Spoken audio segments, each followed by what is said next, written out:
Hello and welcome to CNBC TV18. You're with us on a special show. We're calling it Market Sell-Off. I'm Prashant Nair. With me, my colleague Ekta Batra. Ekta, hi.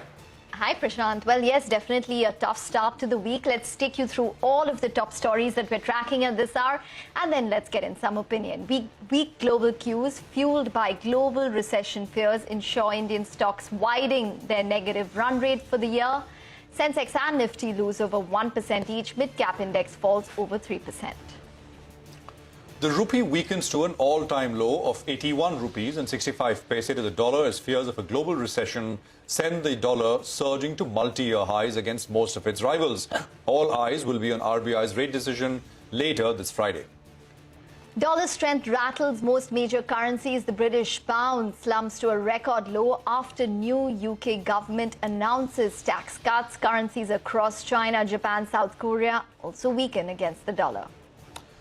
Global crude oil prices continue to fall for the second day in a row on worries that demand from major consumer nations may take a hit. The dollar's global surge also limits buy orders from non-dollar consumers. Britannia ropes in Rajneet Kohli, who led Jubilant Foodworks India business as ED and CEO, elevates Varun Berry to Vice Chairman and Managing Director. The street gives the move a thumbs up. Well, those were all of the top stories that we are tracking this evening. Well, it's been a definitely tough day with the mid-cap index ending at the lowest point of the day, down over 3% We have the Nifty, which just about held on to 17,000. Well, Prashant, it's obviously the global recession fears. The US has, rattled sentiment across the board. Tell us more. Today was tough. I mean, finally things caught up, right? I mean, I think that's all there is to it. Not very much. I don't think there is anything new which has happened when we closed last Friday and when we came back this morning, except the fact that on Friday itself, there were the first cracks which started to appear in, what I've been calling the Teflon coating that the market here has had. Nothing very much has affected the market here. The outperformance has been very, very stark. So I'll just repeat what's been going on. It's the global repricing of the risk-free rate, right? Which is basically the US 2-year, the US 10-year. That's the risk-free rate. That's been moving higher because the US Central Bank wants to control inflation. They've told the markets repeatedly for some time. The market continued to disbelieve it, saying, well, looking for a pivot. And now I think, expectations are getting entrenched that they will walk the talk. So that is basically what is the underlying reason for all that is happening. As a consequence of this, financial conditions are tightening. The most prominent signal for that is the US dollar. When the dollar goes up, that's a signal of financial conditions tightening. It's negative for emerging markets because that's the channel through which bulk of the foreign money comes into emerging markets like India. All of this also means that a global recession perhaps is likely. Big pockets of growth. You take the US, for example, which of course is the stronger of the lot. Europe, which of course is the weakest, and now China are all under severe, immense pressure.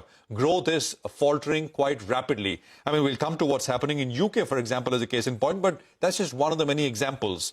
Dollar, as a consequence of all of this, money goes home. There's uncertainty, money goes back home, and home is the US dollar.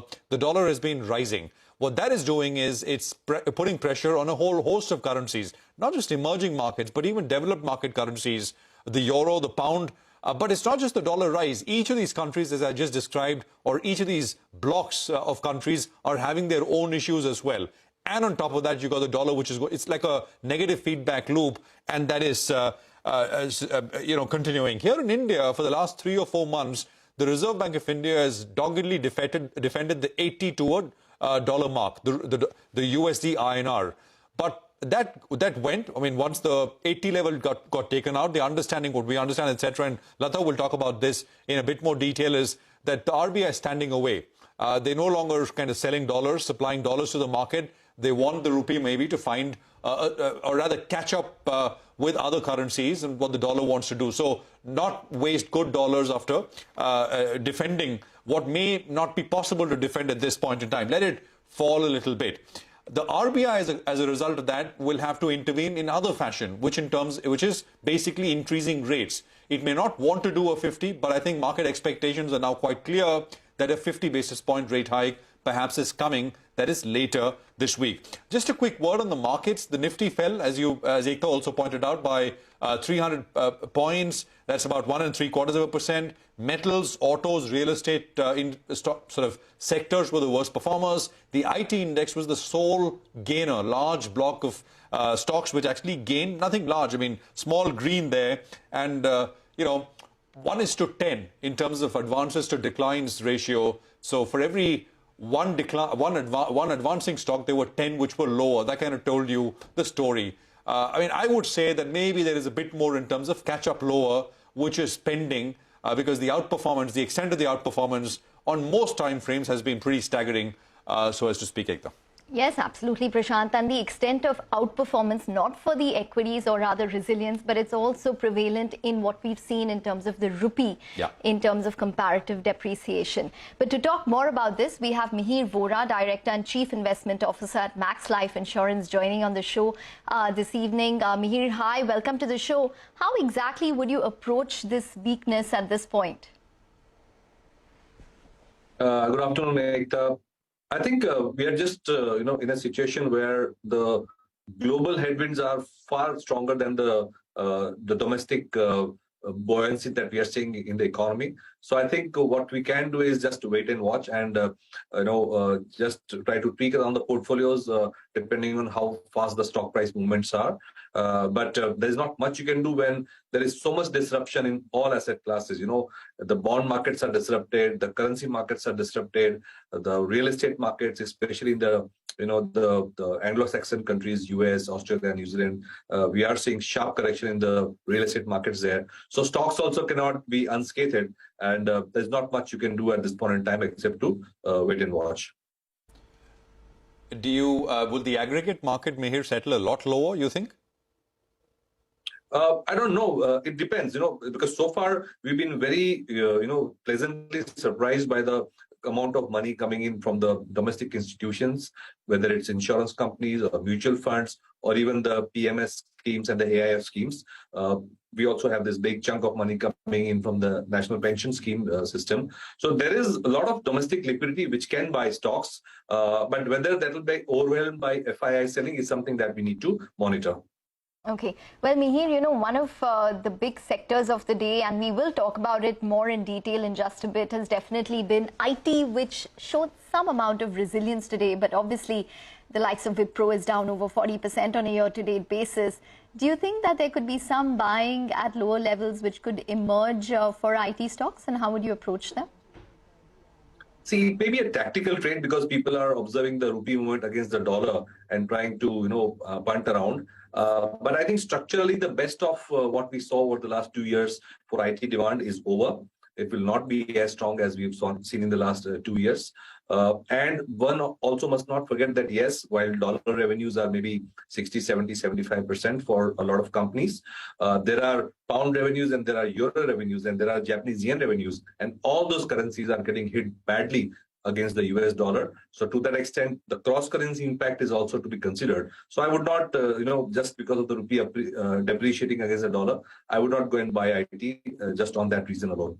Mihir, domestic-facing sectors with little to do with outside, although even domestic-facing sectors have global linkages. I mean, all sectors now is a linked world, but lesser to that degree. Banking and financial services, consumer sectors, are those places to look for opportunities as the market, corrects, is the prognosis? Yes, so it's banking and financial services, consumption link, whether it's discretionary or non-discretionary, and the infra and capex link themes. So those should continue to do well structurally over the medium term.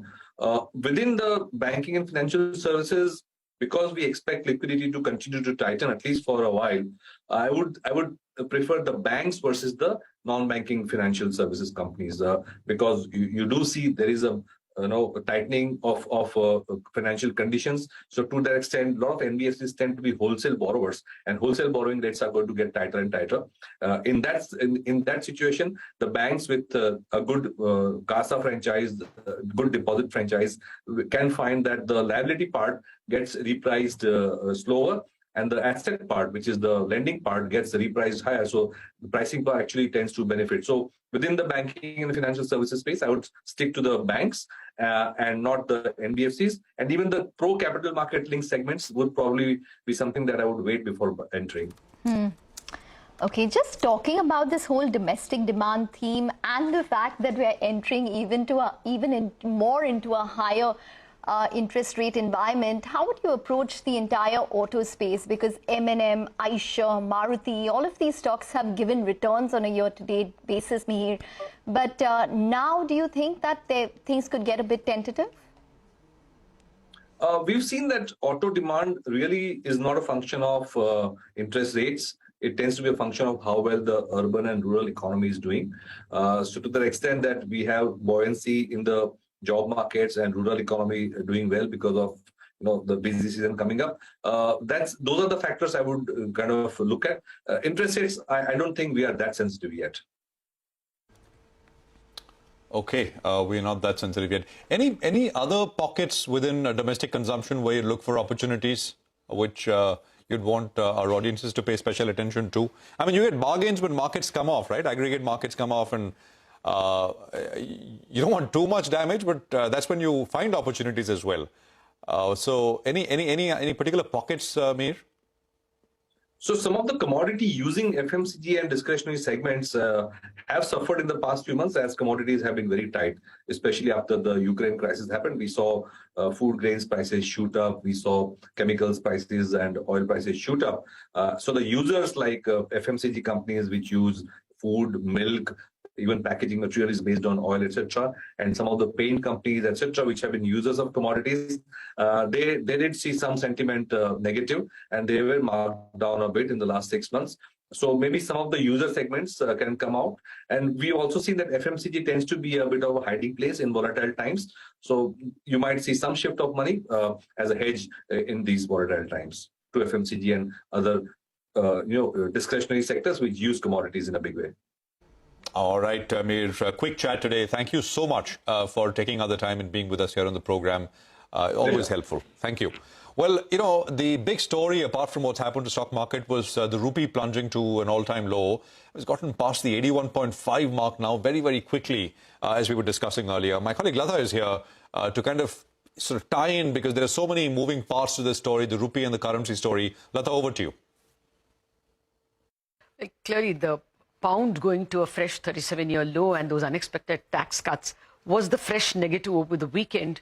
Dollar going to 114 and US yields at 3.79 on the 10-year and 4.2 on the 2-year.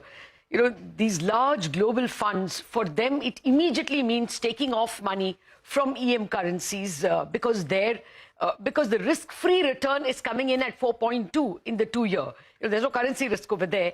And here, the interest rates are not matching, more because of the losses on the currencies. And of course, all Asian currencies saw that impact, and the NDF market already moved over the weekend. So early morning, we were merely correcting to all this. Dealers tell us that it isn't as if FIIs have come in and bought dollars because they have sold off shares, nor is it that importers are coming and panicking and buying because they may not get at 81, they have to pay 82. Nothing like that. It's not real economy moves. It's clearly these large funds which move across countries which have been responsible for the recent fall. They'll really watch RBI, and RBI will be watching the funds actually. If there is exit from the market, then the Reserve Bank perhaps will let go a little bit more, because beyond a point, when the reserves start going 550, 525, billion dollars, there is also a psychological impact. Depreciation begets depreciation. The market is now only watching RBI to find out where RBI puts the next big stop, and then perhaps exporters will come and sell. They usually do sell actually in the last week of the month. So now everyone's believing that there perhaps will be a catching of the breath between 81.5 and 82. But of course, global factors can have a different design. The bond markets also bear watching. Like I told you, the big movement is actually the yield movement. This 3.79 on the 10-year in the US and 4.2 on its 2-year has led to Indian bond yields being yanked up, despite the fact that crude is actually to our advantage. Now, the OIS market, overnight index swap market, it's a very swift market. That one is already priced to 50 basis hike. and a 50 basis hike on a Friday, that is. And if you look at the one-year OIS, it is pricing in something like 6.9, 6.95, which means, a repo of a peak rate of even 6.75, in keeping with the higher Fed rate, is getting priced in by the market. All these are, of course, position taking. We have to wait and see. But from a stock market angle, what you need to know is now the 10-year yield, as we approach September 30, is higher than what it was on June 30th. So banks, while they were benefiting from the upper interest rate cycle, are now sitting on mark-to-market losses. That is the big thing every bond desk tells us. Oh, we are sitting on losses when it comes to the quarter. So that's something of interest to the markets. Okay, all right, Lata. Thanks very much for that. So over 9% appreciation in this year for the rupee. Time for a break now, but stay tuned. We'll be back with all of the other top stories.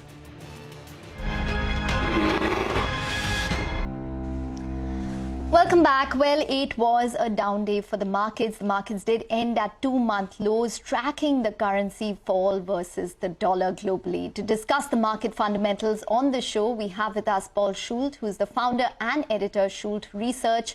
Paul, hi, welcome to the show. Well, for the Indian markets, the correction seems to be more of a catch-up as compared to our global peers, both for the equity as well as for the currency markets. But what is your sense in terms of where the dollar index could go? Because that would mean more pain for the Indian rupee. Yeah, so the basic math is that the difference in interest rates between two countries is reflected in the difference in the currency. And so your previous speaker hit it on the head that you've got countries that are just not raising interest rates fast enough to counter inflation, while the U.S. is. And so that pain of not wanting to control inflation has to get taken out of the currency. So the currency absorbs the pain. The problem is you avoid pain now, but you get more pain later when you import inflation. You're going to import more inflation as the currency gets weaker. So you can have pain now or pain later, right? You pay me now or pay me later. And so everybody, India, the UK, Europe, South Africa, Latin America, right? Everybody is not raising interest. Japan, right, is not raising interest rates fast enough because they want to avoid the pain of slowing down their economies. And so their currencies are getting pounded.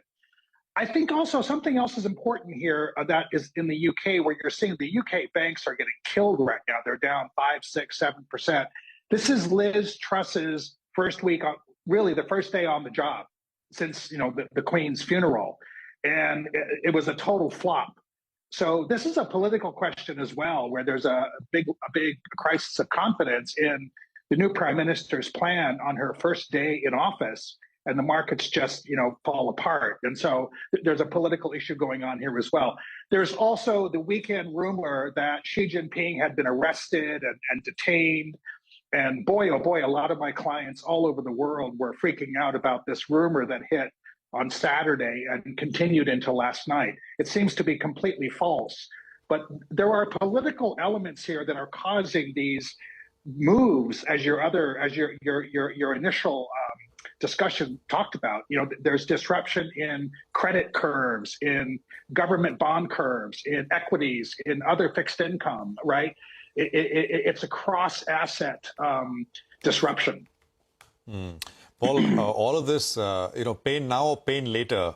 I mean, the way to avoid pain would be only if the US were to back off, right? I mean, they just said, we've done enough and we'll see. But that ain't happening. We know that for sure now. I know. You're right. I think that's right. I think I was having a client last night talking for 2 hours, and he was saying that he's very, very sharp, one of the biggest funds in America. He was saying that internally they think the Fed is making a catastrophic mistake by tightening too much when all the forward indicators, commodity prices, OIS curves are crashing, right? And so the Fed should be backing off, and they're not going to, because the Fed's credibility is on the line. The Fed cannot back off because of its credibility problem from not seeing this problem last year. So this is a real problem. I agree with you. I think the Fed's going to continue. So again, just to kind of take that point forward, so where does this leave us in terms of global global equity markets, and is this going to be a continued mini mayhem for some time, Paul? Yeah, so into like the end of last the year? time when I was on your show. Yeah. Well, we are in the last week in September up until the first 2 weeks of October is like notorious for crashes, right? The best time, this is like ground zero minefield for equity crashes is the last week in September and the first couple of weeks of October. That's when they tend to happen.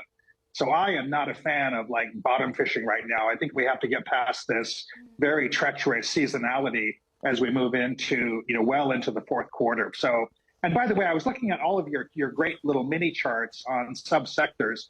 The technicals look awful. All these technicals are breaking down. It looks to me. I don't know. I'm not a fan right now. Which ones in particular? Are you talking about sectoral charts? Or Yeah, exactly. The financial services subsector in your chart looks like it's sort of falling apart and breaking down. So I don't think I'm a fan here. I mean, this is breaking the old lows. It looks like it's sort of forming a little bit of a head and shoulders. So gosh, I'm just not a fan here. And as we talked about last time I was on your show, I mean, India has kept its act together while Russia and China and South Africa and Brazil are all big messes. And so India was winning by default, when all around those, when you can keep your head and when all around you are losing theirs, India's done that. It's done a great job. But I think now we're talking about a global recession, right? A global reduction of money. And this is where India is hurting right now with the global sell-off. So I think India is vulnerable here. Yeah. So when you say vulnerable, Paul, do you have any levels on the Nifty? Because we did test 16,978 on an intraday basis today. We managed to recover. But are we looking at levels on a sustainable basis below 17,000 now? It seems to me that as we're going into October, I just think that we are in for I feel like there's pain coming because the Fed is not going to give in. Russia's closing its borders apparently on Wednesday. These coup rumors about Xi Jinping, which are total nonsense, don't go away. There's a lot of instability in the world, and I just don't see what's going to cause a sudden risk-on shift in sentiment right now. I don't know what that is. I can't see anything on the horizon. I hope I'm wrong, but I can't see what's on the horizon that will cause a shift in sentiment. No, absolutely. But after September comes October, Paul, and we have elections in China, right? Election, yeah, it's going to be a stamp, for Xi Jinping and real importantly, for the 5-year plan. And I think China's going to have to figure out what it wants to be as a domestic power, because its Belt and Road Initiative is kind of falling apart, and the technological blockade of China has been extremely effective. And so China's going to have to figure out what it wants to be. And I think Russia's, calamitous invasion of Ukraine is a disaster, a total disaster for Russia for the next 10 years. Russia has gone from being king on the chessboard to a pawn. No, I asked you got that. No, I asked you the question about China because if they were to get sort of the stamp of approval as president for the third time, should we expect more of the same? It's a very large bloc, right, China? Growth has been slowing down, and that has got ramifications for so much else in the world. Will we see more of that pain, or can they turn around? You said, I don't see what can change very quickly. Can something happen there out of China, in your opinion? Or you think it's inevitable that there will be more slowdown, more pain? Yeah. I think that we got a lot of good news in essentially the quantitative easing that was announced by China to mop up all of the real estate mess. And so China is going to be dealing with probably $400 to $500 billion real estate mess for the next couple of years. And so my take on that is very simple. It's going to be a huge debt for equity swap. There's going to be massive securitization in China. They're going to try to build a domestic yield curve. They're going to try to build a pension and an insurance market. This is really bad for equities because it means huge dilution. And so I think India will certainly outperform China because of this tremendous amount of securitization that's going to occur via the securitization of real estate assets. Okay, well, Paul, that was actually my next question, but you answered it, that there is a possible relative outperformance for India, maybe a preference over China as well. Thanks, Paul. We're going to wrap it up on that note. Thanks very much for joining in with your opinion. On that note, it's also a wrap on this edition of the special show, Market Sell-Off. Thanks very much for watching.